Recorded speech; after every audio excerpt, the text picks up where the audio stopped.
on this episode of Edge of the Web. You can have content on your website that will work, but if nobody sees it, it's no good. Right. Your weekly digital marketing trends with industry trend-setting guests. You're listening and watching Edge of the Web. Hear and see more at edgeofthewebradio.com. Now, alongside Tom Broadbeck, here's your host, Aaron Sparks. Well, welcome back to The Edge. Hey, you haven't seen us for a few shows, or a few weeks now, where we're back amongst you, and we took a little bit of a break, right, Tom? We took a break, yes. Sometimes you just got to get away from the kids, and by the kids, I mean the audience. So you're literally telling our audience that we had to leave them. I'm so sorry, kids. We'll never leave you again. Hey, we're broadcasting from Edge Media Studios, located in downtown Indianapolis, Indiana. Every week we bring you the latest trends in digital marketing and marketing influencers. You can check out all our recent shows at edgeofthewebradio.com. We're powered by Site Strategics, your digital marketing pioneers focused on specializing in the agile digital marketing strategy and execution. So if you're wondering what that is, make sure you go over to sitestrategics.com, S-I-T-E, strategics.com. You'll see the brand new website, brand new focus on agile, and you check out everything that we're doing there. You can see the entire team as well. That's one cool thing that we rolled out with that site is you can see everybody's mug shots, and you can see everybody. Our mug shots. Assume the position. With sign, numbers, profiles. Well, I'm your host, Aaron Sparks, founder and CEO of Site Strategics. The reason why we do this show in particular is we have been doing this actually for 5 years, over 5 years, and we want to give back to the community of digital marketers that are looking for understanding of what this is. I mean, there's so many different aspects in digital marketing: social media, search engine optimization, search engine marketing, content marketing, conversion rate optimization, just to mention a few.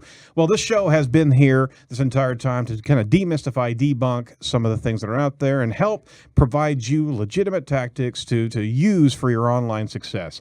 In studio with me is Thomas Broadbeck, Digital Media Director of Edge Media Studios. Hi. Hello, sir. How's it going? Yeah, I'm going great now that we're back with the kids. I know, right? It's good to be back. And let me introduce our guest. His name is Chad Pollitt, partner and VP of Audience at Native Advertising Institute. Chad, thank you so much for joining us today. Oh, it's a pleasure. And he's in studio. I mean, it's a rarity nowadays. Everybody just wants to. I mean, everybody wants to just be at their computer and call in. What's up with that? Well, I just came here from Europe just for the show. So That is fantastic. no, not really. I just live 30 minutes up the road. And you know what was killing me is that Chad and I have known each other online for well over a decade, and we've run in different channels with different companies, and we've never actually physically met. And that's on me, man, because I should have reached out a long time ago. Oh, well, we're here now. So let's rock the Let's mic. rock it. All right. So, hey, for everyone who's watching the show, make sure that you ask questions on Facebook. We're on Facebook Live, and one of the main things that why we're using that platform is we can hear from our audience. So if you're not there, then they wouldn't be hearing this, right? Yeah, no. It's, if they're listening on the podcast, every Thursday. This is a Friday show, right? Just way what things worked out. But every Thursday at 3 p.m. we're doing a show for Edge of the Web. So everybody can tune into that, or you can listen to the podcast as well. But I'm monitoring Facebook now, and if you tweet us your questions as well, if you want to tweet us rather than comment on Facebook. But I'm monitoring, so ask away. Tom is at the helm. And on top of that, you know what? Check out all the favorite podcast platforms that you listen to. We're on iTunes, Google Play, Stitcher, iHeartRadio, TuneIn, SoundCloud, Podbean, Spreaker, Acast, and any others recently? Nope. Okay. That's it. But if we're not where you are and you like to consume audio, let us know, and we'll certainly get the show there. All right, the segment is actually brought to you by SEMrush, the world's leading competitive intelligence for keyword research, tool trusted by over 1 million online marketers every day. In fact, I was in there, I think, 3 or 4 times today. they use that so they can get an edge over the competition. Therefore, they want to jump in and be a sponsor with it. So if you want to see exactly where your competitors are on a regular basis and where they're advertising online or organically positioned, then head on over to semrush.com/edge of the web, and you can get your free 14-day trial of SEMrush, and I guarantee you'll want to jump in there immediately because it's fantastic data. Fantastic tool, and you'll get lost in all the different reports and all the different things you can look up about your competitors, about your website. So keyword research, data, and all that. So what you're saying is a complete time waster because you just get sucked into SEMrush, right? Hey guys, true story. Yeah. SEMrush was one of the first tools I used late last decade for SEO. Yep. And I wore a lot of hats. I do sales as well. Mm-hmm. And I would use their competitive data to help sell different SEO projects and web projects. And it worked like a charm. Yeah. Yep. It's a beautiful thing, and I think we've been using them for probably 6 to 8 years, if I'm not mistaken. But it's a fantastic tool, and they've expanded their tool set. They've got projects, they've got incredible social media and branding tracking tools. So check that out because it is a fantastic partner that we have in them. And I mean, just from a tool set for a digital marketer, it's a must. Yeah, you have to have that. All right, so let's take you through the latest digital marketing news. I was very excited to start my reportings. This week's trending topics.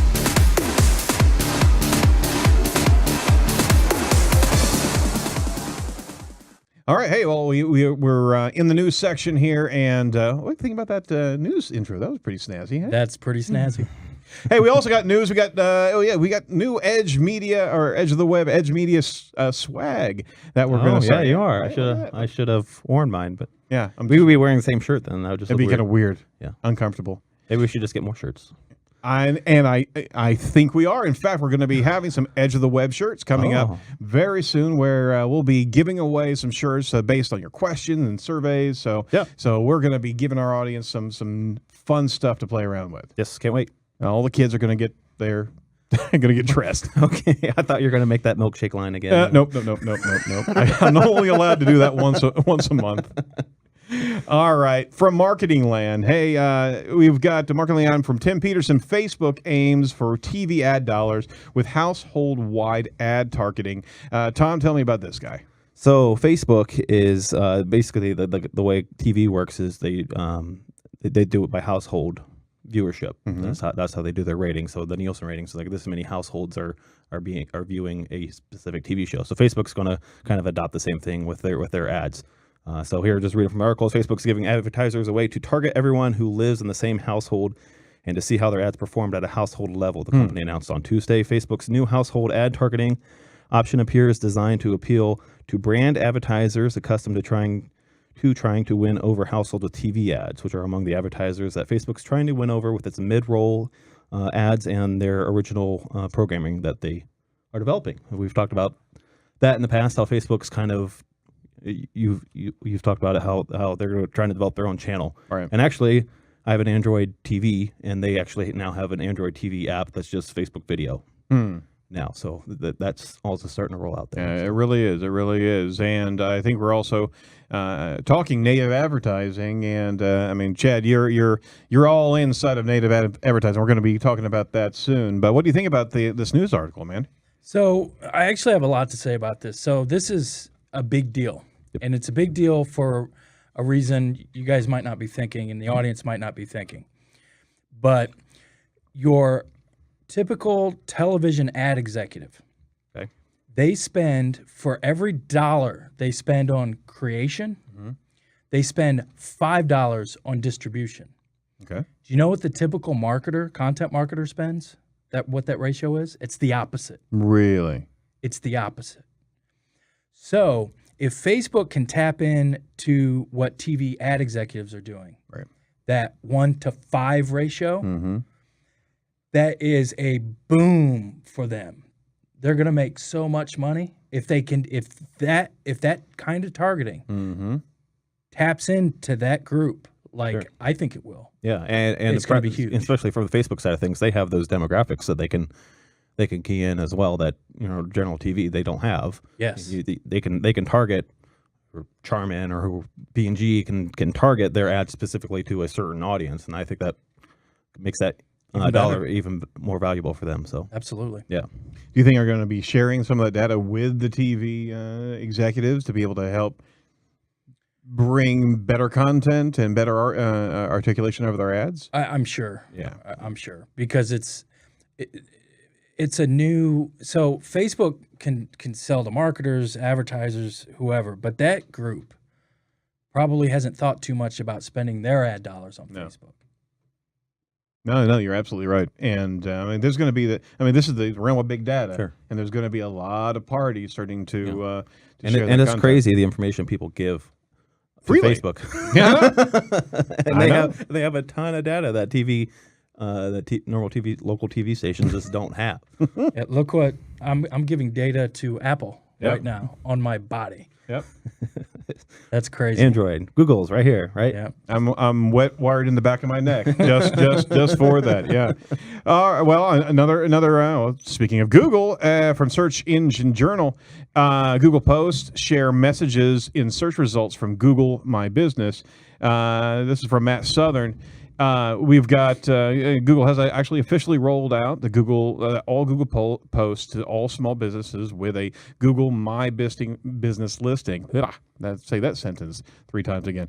Google Posts allow small business to publish messages to Google My Business, which means that the messages will also show up in their Google My Business page when it surfaces on search results. So now you have new level of communication and brand awareness going into the Google My Business posting, which was really dry for a very long period of time. What did you have? I mean, it comes back from the old Google local days, but you had coupons, you had hours, you had some graphics and photos that you throw up there. Now you're actually able to pipe in your Google Posts into there. The post will appear as a small snippet, which consumers can actually tap on to read in full. Google suggests, I bet they're AMP-oriented, Google suggests using the feature to keep customers informed about daily specials, upcoming events, new products, or anything else that can help you drive business. Is this just them trying to keep the Google plus the Google Post environment alive? I think that's an ad revenue for them. Jim, go back full screen there to the article here, and then scroll down and show our audience what it looks like. So this image right here.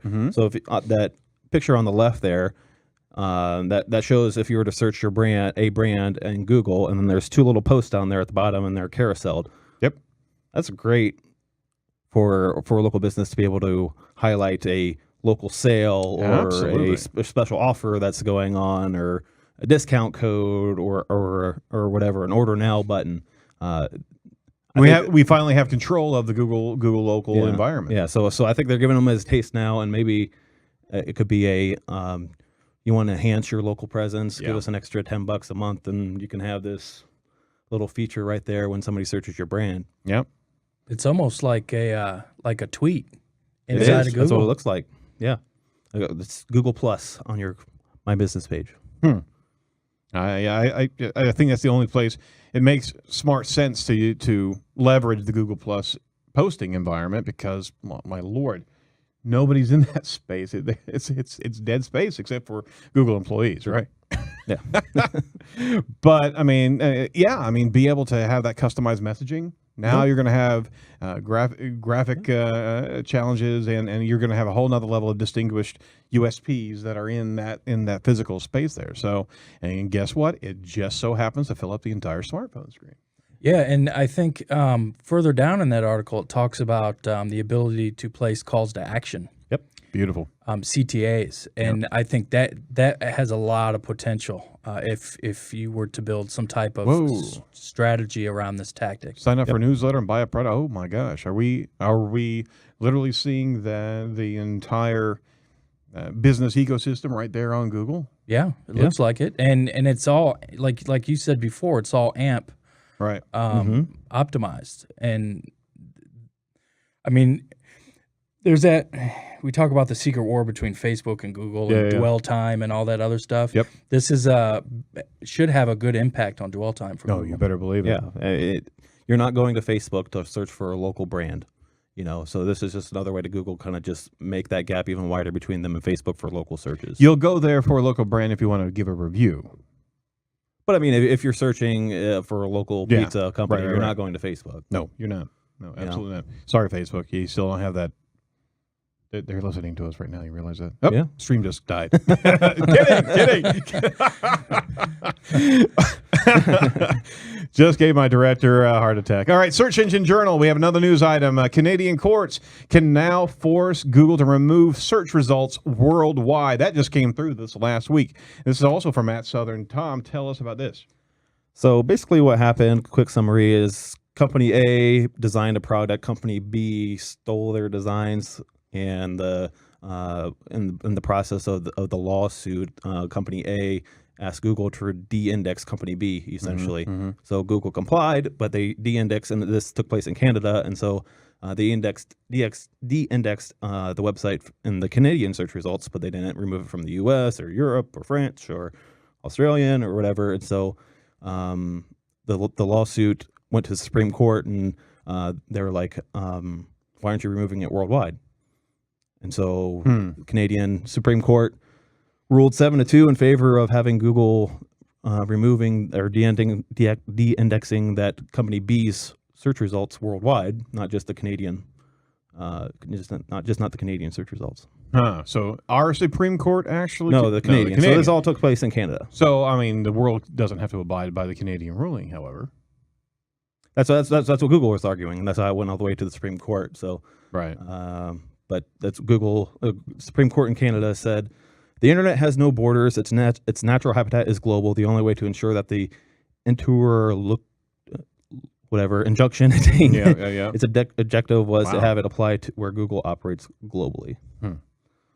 Yeah. Oh, that and so I think I side more on Google's side of things. Yeah. Well, here, but I think it should all work itself out anyway, because if they're not making that product anymore, according to the lawsuit or whatever, they're not making that product anymore, so that product shouldn't be made by them anymore. So I don't know why it matters. Yeah, they can't buy that product. The concept gets down to jurisdiction, and are you actually part of that country if you're serving up content in that country? I mean, this is the internet does. If you're trying to define borders or not define borders, the fact of the matter is you're going to them. Right. You're going to their servers, that is located in California and the rest of the all the rest of the world right now. But it's their property, is it not? So I see the two sides. Now, Company A and Company B are both located in Canada. Right. Correct. So if myself as an American can order that product, let's just say that product is still on their site, you just can't see it in Canada. Correct. And then they manufacture that product and send it to me here. Yep. They're in violation of the order of the first lawsuit in Company A. Yep. Normally, I would side with Google on this. The headline is a little misleading, but because they're both Canadian companies, this is a pretty high barrier to hit. I mean, you literally have to have two companies. They both have to reside in Canada. Yep. And one of them has to be sued by the other and win. So I don't think this is going to have much of an impact. But then again, you could also argue that this is a slippery slope, and where does it end? Yes. So those are the two arguments. I'm kind of torn myself. If it wasn't a Canadian company, Right. I'd be freaking out. Yeah, because all of a sudden, I mean, now you've got let alone a court system deciding world governance of content on the from the online space, right? But you have this is setting a precedent where anyone can go after anyone. Then you've got patent law infringements and everything else under the sun that could just explode. Yeah. That would get very, very ugly. Alrighty. So, regarding some non-ugly content, why don't you actually sign up for our newsletter? You can Text to the number 22828, the word Edge Talk, and we'll send you these articles. We'll send you some great information, interview summaries, as well as some additional nuggets of gold inside the newsletter, completely free. Or you can just go to edgeofthewebradio.com and sign up right there. We'll not use your email for anything else except sending some great, thoughtful reminders of who we interviewed, what we're doing, and what's coming up next week, right? Absolutely. Yep. So follow all our featured trends over at edgeofthewebradio.com. Now let's deep dive with this week's featured guest. Now it's time for our Edge of the Web featured interview with Chad Pollitt, partner and VP of Audience at the Native Advertising Institute.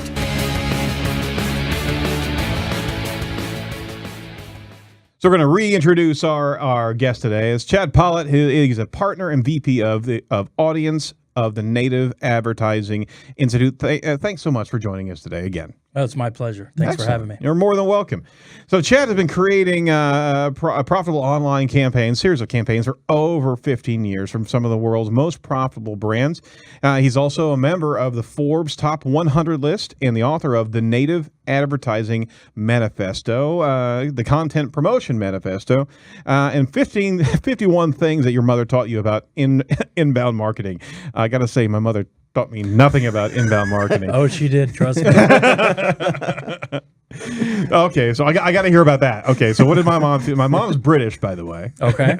So what did she tell me about teach me about inbound marketing? So basically, that book is 51 comments or sayings that your mother would say to you as a kid. Got it.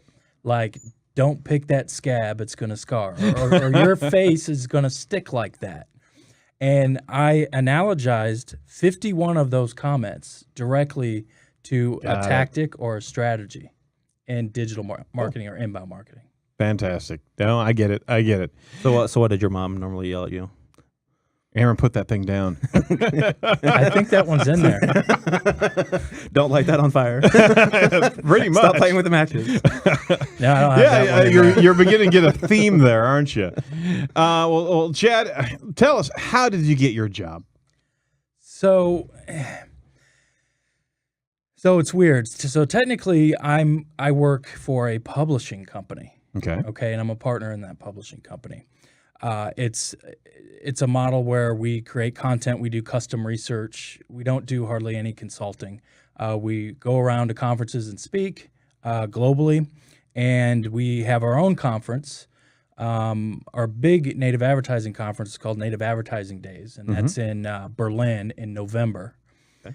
And anyway, so prior to the Native Advertising Institute, I worked for Relevance, which is an award-winning publication as well as an agency. Right. So while they're at Relevance, I was tasked, it's like 3 or 4 years ago now, to build an online publication and monetize it. And we were able to grow our audience to 50,000 subscribers within 6 months. And the thing about the success of that publication, that online publication, was that we were the first and only publication that focused on content promotion and distribution. And because we stuck our flag in the sand on that topic, that niche, Right. it just attracted content marketers like crazy, as you can imagine. Oh, yeah, absolutely. So I took everything I learned and all the research and content creation. I mean, for the last 10 years, I've written over 900 articles. Oh, my Lord. And that's nothing compared to other people I know. Oh, yeah, I know. But so I took all that, and people started to recognize throughout the industry the type of work that I was doing and the research I was doing and the topics that I wrote about, right? And I spoke at 2 conferences in Europe last year. And the team that put that on was the team at the Native Advertising Institute. And they approached me at the end of the year and asked me if I'd be interested in coming on board and helping them get to the next level. So I said yes. Cool. Yeah. So tell us about Native Advertising Institute. So the business model is that of how a publisher would be. Right. Okay. But we consider ourselves a think tank.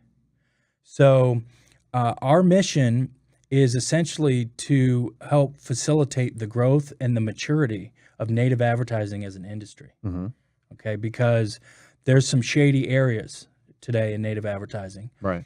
And publishers are really starting to get involved in long form native advertising, like the Orange is the New Black article on Netflix or by Netflix on the New York Times. So we are trying to be the embodiment of the thought leadership around all things native advertising. And to set the standards. Pretty much, yeah. Right. To say, and to be that one-stop resource. Roger that. Whether you're a publisher, whether you're a content marketer, a media buyer, we even help facilitate the ad tech space of them getting together, right? So normally Outbrain and Taboola wouldn't hang out together in the same at the same party, but at the Native Advertising Institute, they can hang out all they want. Right? It's a safe zone. Exactly. It's not unlike SEO back 10 years ago. 10 years ago. Literally, I mean, there's a couple different paths to go down, and in native advertising there is some shady stuff, and you gotta. We are smarter environment now from marketers, and we will. We're in also the fake news realm, and I mean that's kind of disturbing the entire environment as well. But I mean, we need, and we as marketers are readily adopting platforms, not publishers, that can actually separate the wheat from the chaff and actually bring truth into this entire space. I mean, we're much more apt to not be led astray by some dirty tactics. So, native advertising. For those our listeners who don't know what the term native advertising, can you give us that breakout, quick 30-second session of what our listeners should understand about native advertising? Okay, so I'll start with the definition. Yep. So essentially, the definition is paid advertising that matches the form, feel, and function of the organic media that it is with. Right. Okay, so let me give you some examples. A lot of people don't know this, but there's something we call influencer advertising. Now, some people just call it all influencer marketing, right? It's hot right now. Sure. It's really hot right now. But if you use a platform that facilitates a financial transaction between you and that influencer, then it becomes native advertising. Okay. As opposed to going on BuzzSumo, doing a couple searches, finding a person and tweeting at them or sending them an email and saying, hey, can you give us a tip and we'll put it on our top 10 list article. Right. So that's earned media. I'm talking about the paid media part of that. Yep. Got it. So that's an example of native advertising. Another example of native advertising would be, say, if I go to the local IBJ, the Indianapolis Business Journal, and as a marketer, as a brand, I pay them and have them write an article, a real news story that is relevant to my brand, and then they put my logo up on it and say that we sponsored that brand. Right. That's long-form native advertising. Got it. Then there's your programmatic native advertising. Now, generally, this is what you see at the bottom of those articles, but there's also there's the widgets that usually have 6 different articles in them. But they can also exist in feed. So if you're on a mobile site, publisher site, and there's just article, Right. there may be a promoted article in there too that's sponsored, right? So same as with Facebook, how there's promoted posts, Right. same concept, okay? Then you have social media native advertising.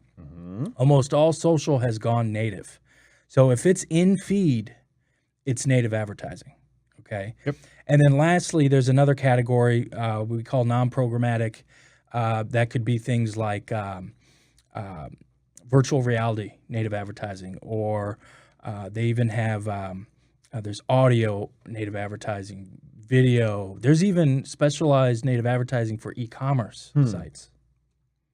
Very cool. So you're going to get much more nuance in how those platforms deliver that native advertising. But we're all getting accustomed to it. And the primers of these native advertising, the primer of native advertising was the mashup, the changing Google mashup of results, because we were seeing a lot of things that were contextually based, right? And the audience was getting more and more accustomed to say, oh, okay, well, I see it's advertising, but it's really useful, right? Yeah. So that's the construct, and now it's everywhere in all these different consumable platforms. Yeah, and I just, at the beginning of the year, I spent nearly a month just researching the native ad tech landscape. At the time when I thought I was done with the research, I had found 272 native ad tech companies. Wow. And then I published the infographic, and then people started coming out the woodwork. Hey, you forgot us, you forgot us, you forgot us, you forgot us. And I created a series of alerts that keep rolling in, and I keep finding new ones. So it's up over 350 now. So next year, whatever that number is, 350 to 400 or maybe more, I'll republish that infographic with all the new players. So I mean, there's a gold rush here. Yeah. I mean, we experienced this back in SEO days, but there's a gold rush of providers that can provide a network.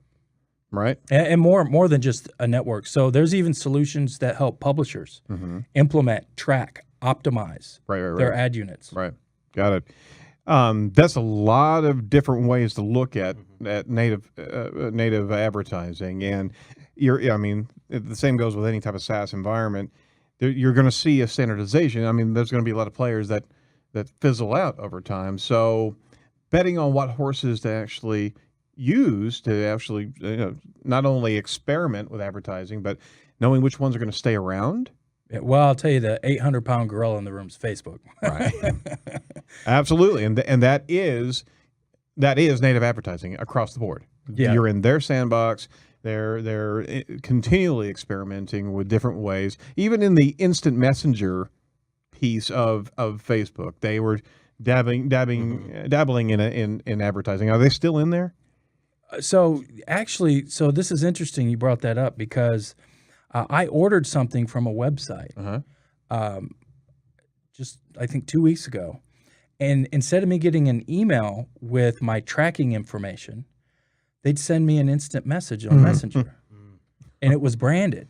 I mean, that's native advertising. Absolutely. Right there. Wow. See, I don't like that disruptor.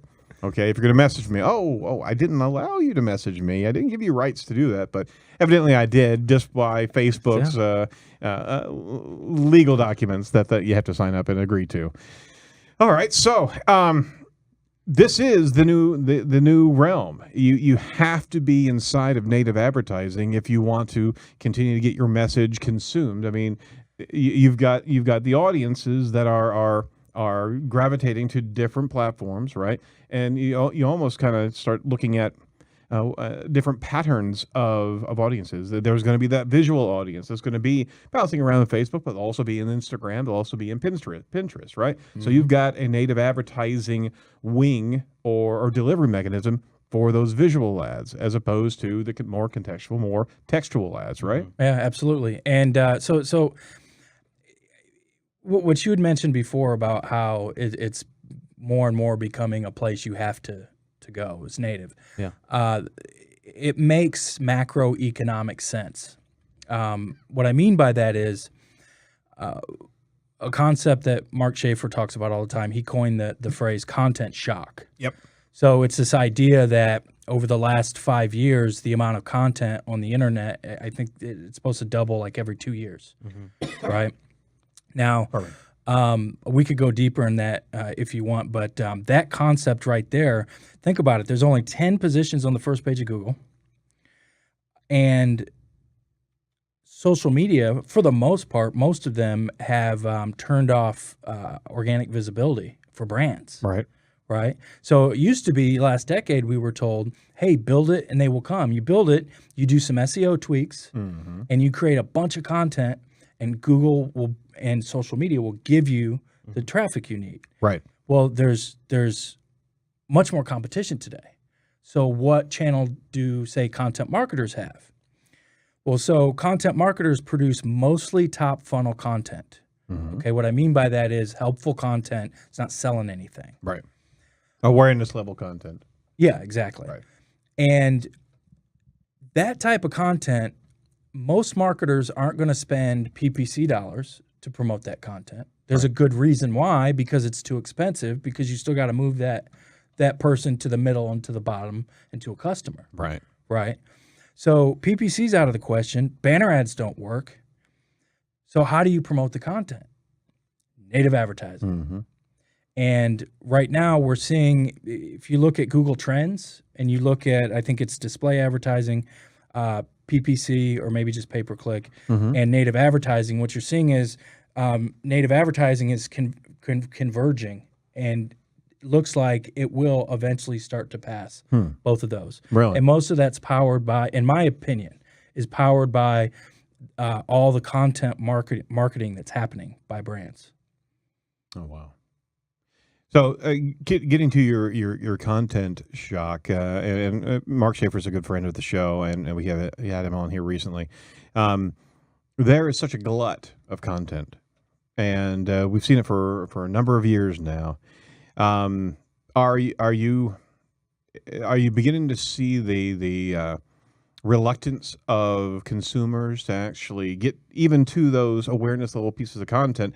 What I'm understanding is that they're in these native platforms because they're consuming so many things along with that native content or that native advertising content. They're in Facebook because their intent is to interact with their friends and family, right? Mm-hmm. And if that glut of content keeps on permeating that membrane, right, instead of native advertising, they're going to recede even more away from those platforms. So it's kind of like everybody's moved over here. Now native content and native advertising's moving into that same space as well. The internet savvy consumer, the internet savvy consumer of advertising, is going to be pushing back because there's these areas where they thought were maybe sacrosanct in their cohabitation on the online space. It's now burgeoning over the walls, and now it used to be that they could go to these articles. Now those articles are coming where they are. Right. So, two things. Do you remember what the click-through rate was on the first display ad? Oh, it was abysmal. No, the first display ad ever from the 90s. I think it was 44%. Okay. The very first display I'm ad. sorry. Yeah. Ever. Okay. Today it's like you're more likely to survive a plane crash than click on a banner ad. Seriously. Yeah, exactly. You're actually more likely to finish Navy SEALs training than click on a banner ad. That's one stat. And by the way, thank you for saying, I forgot to actually mention, you did serve, and thank you so much for your service as well, especially going into July 4th weekend. We want to talk about that a little bit later, but thanks so much for doing that. Keep on going. It's my pleasure and honor. It actually crafted my career. Oh, really? I wouldn't be the same person I am today if I wouldn't have served. Oh, very cool. But so there is a fear that just like display advertising, it started off awesome, right, and just trickled off and trickled off and trickled off. So that is a fear. Yeah. But in today's age, there's a pressure to make that not happen because of the way targeting is. Mm-hmm. So Facebook rarely ever feeds me up an ad that's not relevant. Right. It's rare. Relevance is the key to everything, but I guess where I'm going is even if it's most relevant, right, and the system is known by the consumer that okay, they're giving me what I'm looking for. It's that numbness of the online consumer to be able to not have any area where they can just see and network with their friends and family, you know. Yeah, well, and that's just Facebook. I mean, there's lots of other channels and other things. But I think Facebook is pretty safe for now. There could be some, what's the word I'm looking for? Some fatigue at some point. I don't feel it myself, but then again, I don't represent your average. You're a bloody marketer. so this is just getting good. So, yeah, but so here's the thing. We're entering into an era of big data that's going to provide unprecedented targeting. Mm-hmm. And, I mean, I showed this watch earlier. This watch is collecting bio data from me. It's highly likely that the future, if you also include the Internet of Things information. Right. I mean, I've got thermostats collecting information on my home, right? I thought I saw a connected. I saw something that was connected that shocked me. It was a. Literally shocked you? I think it was a bed. Actually, Seriously? yeah. There's an internet connected bed Oh my Lord! now. So anyway, so all this disparate data is being collected, Right. and it's going to be used to target us. Yep. And target us well. Yeah, we had a recent show where we were talking about the transactional hub that is going to be in everybody's home. It's not going to be that refrigerator can order for you, or that bed can fluff your pillow and order another sheet or whatever. It's not going to be that disparate because there's no level of trust in all of those different businesses. It's all going to be collected by your Amazon or by your Google Home, where you can actually trust that it knows your biorhythms. It knows when you need. I mean, even to that degree, that's scary. We're going to be turned into cyborgs here soon. Otherwise, right? Or we're really building Skynet. Well, have you ever seen the movie Minority Report? Yeah, absolutely. So he's wearing a wearable that Yep. tracks his bios. Yep. And it tracks his emotions. So when he's running and he's all nervous, they offer him up some Guinness. Yep. How's that for native advertising? Now, that was creepy because he was walking down the hall or down the mall, and all the ads were hitting him. Hey, John, come on over here, over here. Yeah, and they talk to him, and they're totally targeted. So that might not be till 2050, 2030. I don't know, but there'll be a day. I mean, the infrastructure is being built now to go that direction. We're literally going to be driven insane. You realize that? I don't know. I mean, I think it'd be pretty cool. I think I don't drink coffee. I don't want to see coffee ads all the time on my Facebook feed. I'd rather see sports stuff or peanut butter pie stuff, you know? Is this some subtle hint to stop bringing you a bag of coffee every week? No, I mean, it's just, I'm a millennial, so I destroy economies and only eat avocado toast, you know? So that's the targeting I see. But if marketers know that, hey, I like Ohio State and I don't drink coffee, and so if I could see targets and stuff that's interesting to me, you know. But at the same time, what you're talking about is actually being able to provide the advertising system valuable data of how to adjust and learn, and not have these archetypes or these stigma, or even these profiles. We hate the user profiles, but we have to do them because we have to try to pinpoint. But actually having an environment that's an AI environment that can actually learn and sample and be able to provide feedback back, so you have even sharper of a advertising engine, right? That's cool, but it's still creepy. Yeah, and then at the end of the day, if so, AI is starting to really get involved in machine learning in native advertising, and even other things as well. But at the end of the day, if you have some intern that's doing shitty targeting on Facebook, right? Yep. You can't stop that. Facebook's going to take their money. But the campaign's not going to be successful, and they'll stop spending money. Right. So, but at the end of the day, you're always going to have that until AI is more deeply integrated. Yeah. No. All righty. Hey, getting into content promotion, what would you define as quality content? I mean, we're talking about all the advertising and all the mechanics of getting that content more consumed now in different platforms as opposed to people going to those pages, right? But what is quality content, especially in the realm of fake news now? How do you even define quality content? So as a marketer, as a content marketer, I define quality content as content that gets engaged with. Okay. And it's the engagement tied to a KPI that I want to happen. Right. Okay. Generally speaking, a lot of the solutions out there are tracking engagement by time on site and scroll depth. Okay. Okay. So there's actually some solutions out there that are being built and tailored for content marketers, because they'll do a paper engagement model where you don't pay for a click or a view. Right. You actually pay for if they scroll or spend a certain amount of time with your content. And they have a trigger at that point in time, a scroll that can actually do a feedback.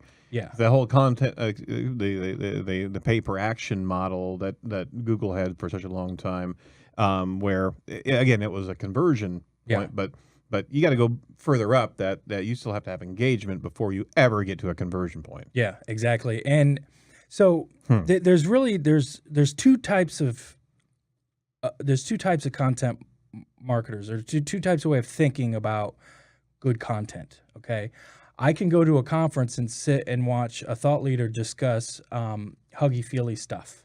You know, like you have to you have to emotionally connect with your audience, and you have to do, that's fine. There's a place for that. Right. Okay. But at the end of the day, what defines quality content is content that worked. Right. Yep. And if you can have content on your website that will work, but if nobody sees it, it's no good. Right. Right. It's not doing anything for you. And that's the utility concept, Mm-hmm. right? Making sure that that's useful content that people want when they want it. Mm-hmm. Yeah, very good. Very good.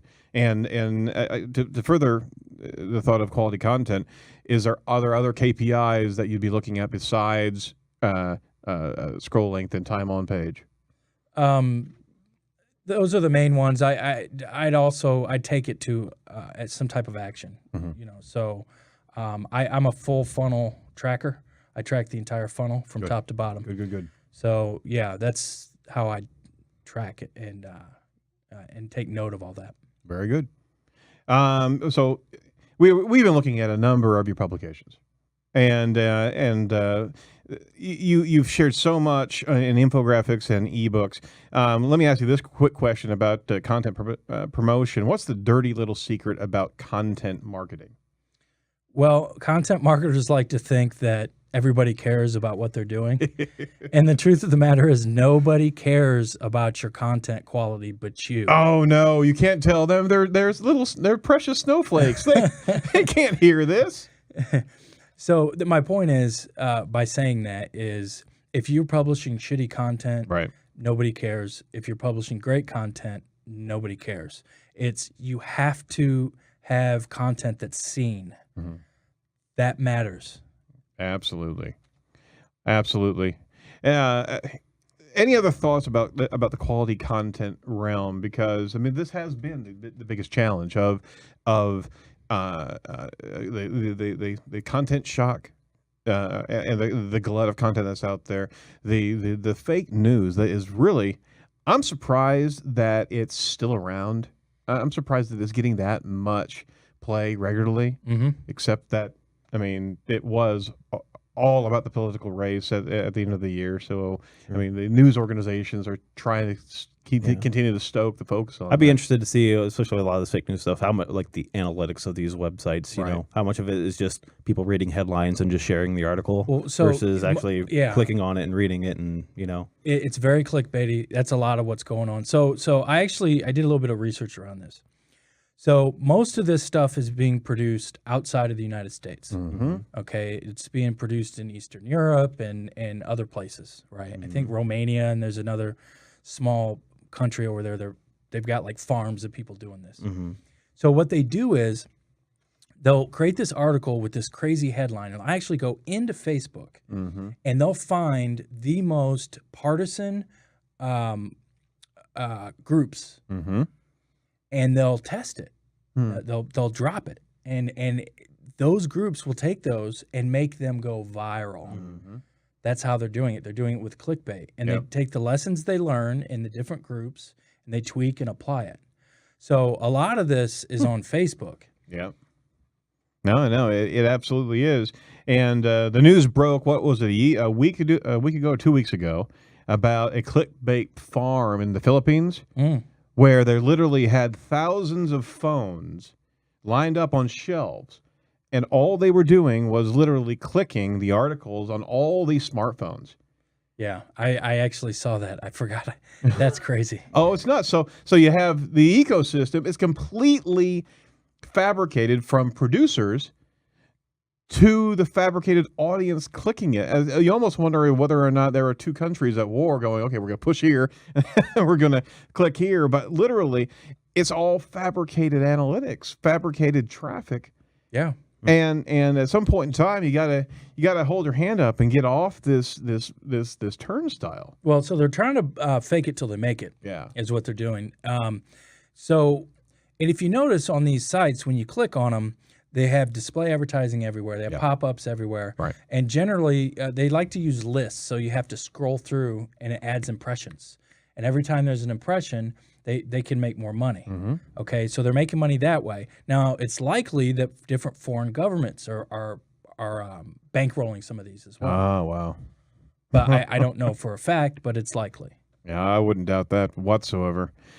That in its own right is just scary because as much as we try to work in metrics, and digital marketing is about metrics, and that's the best thing, the convergence of content and marketing into measurable factual data that you can work off of, right? Then you have those type of things out there that just they kind of dissolve your belief in a true system.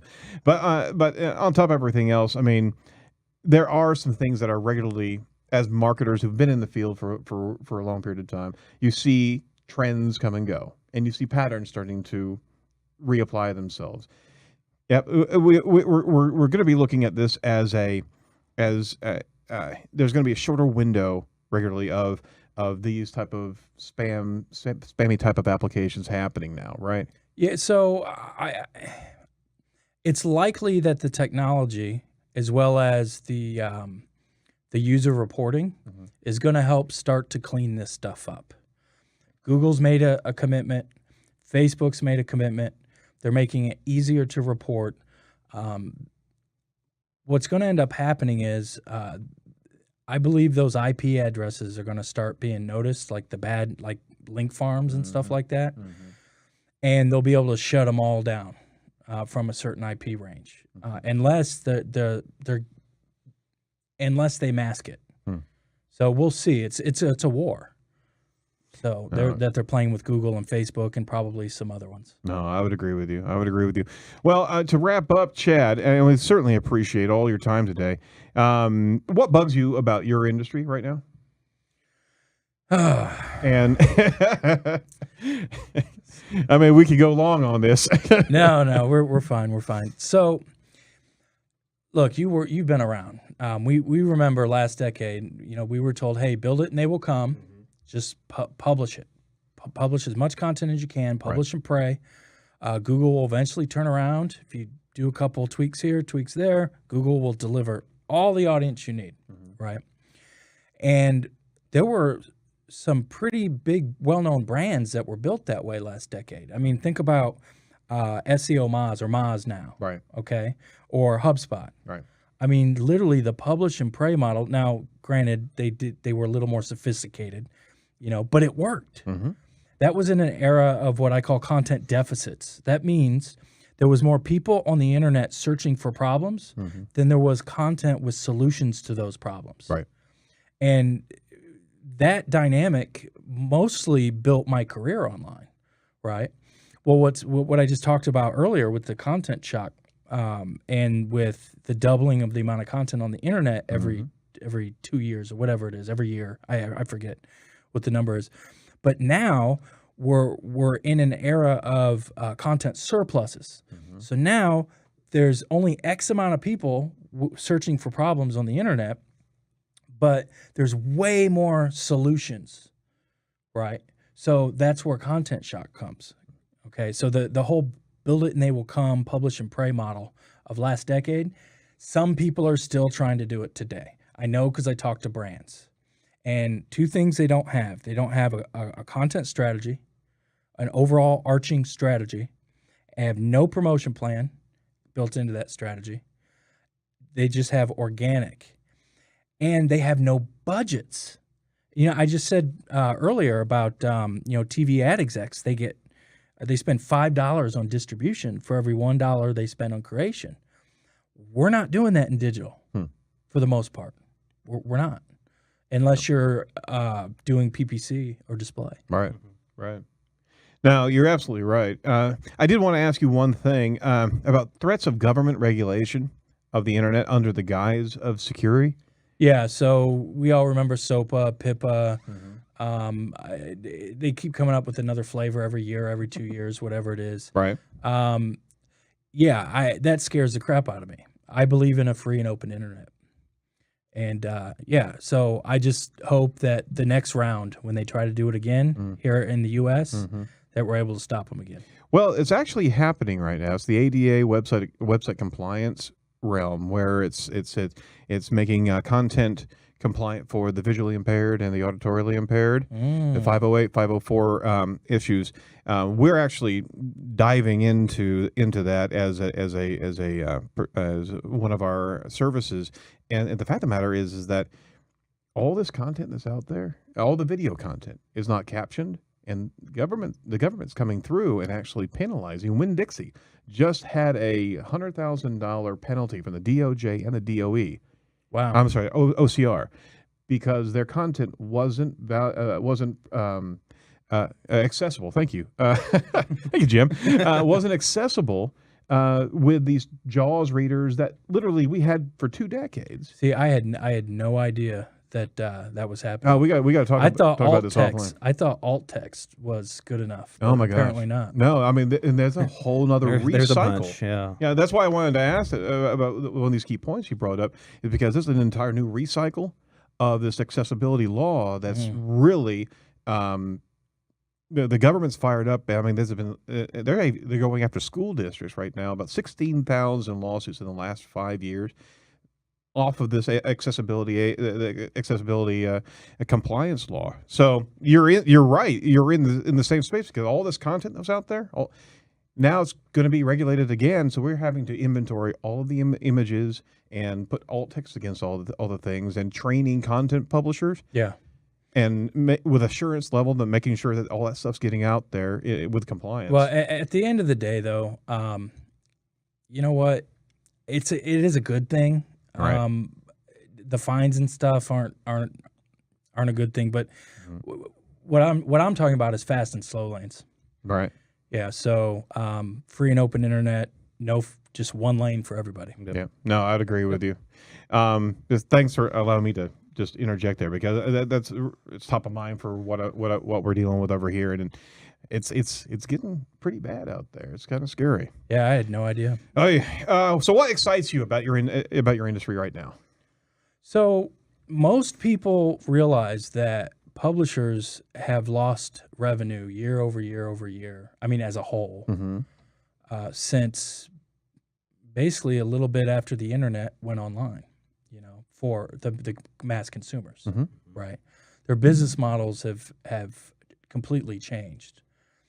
And new publishers are starting to crop up that are changing the game. So think BuzzFeed. I think I read 75% of BuzzFeed's revenue is native advertising. And I've been all throughout Europe. When you go to a content marketing event in Europe, the main sponsors are publishers, because they want to write long-form native advertising, and they're putting their money where their mouth is, and they're investing in their marketing. So seeing the rise and the growth of the publishers' content studios, I think is pretty exciting, and it's going to help them shore up the revenues they lost from 2 decades ago. They may not make it up all the way, but they're going to make up a lot of it. Oh, fantastic. And that gives hope into the marketing space, because there are diminishing returns regularly. Yeah. But that is exciting to be able to see the new model that's based with big data and programmatics, that we can actually target so much better than the display ad of late, Yeah. So they're making revenue both on long form and both on programmatic, and some have non-programmatic. And believe it or not, the New York Times is doing native advertising in virtual reality now. Really? Oh my Lord! Yeah, we have to all get some Oculus and dive in there. That's right. Oh well, Chad, any final words for our audience? Any final thoughts that you'd like to express just regarding online marketing and native advertising? That's a big jump ball there, but what do you think? Yeah, so what I'd like to tell the audience is simple. If you're not doing native advertising yet and you're producing content, you will be doing native advertising. It's just a matter of time. It's not a scary thing. You can dip your toe in the water in Facebook. I in fact know someone that he only spends $50 to $200 a month, and he takes his best 2 performing organic articles, and he uses Facebook and Twitter to natively distribute those 2 articles. And actually, he doesn't even track his target he doesn't even target his personas that are his customers. He actually targets the media, the influencers, and the journalists that cover the beat of the topic of his articles. So what he's trying to do is he's using paid media to earn media and amplify it all on all 3 channels. That's cool.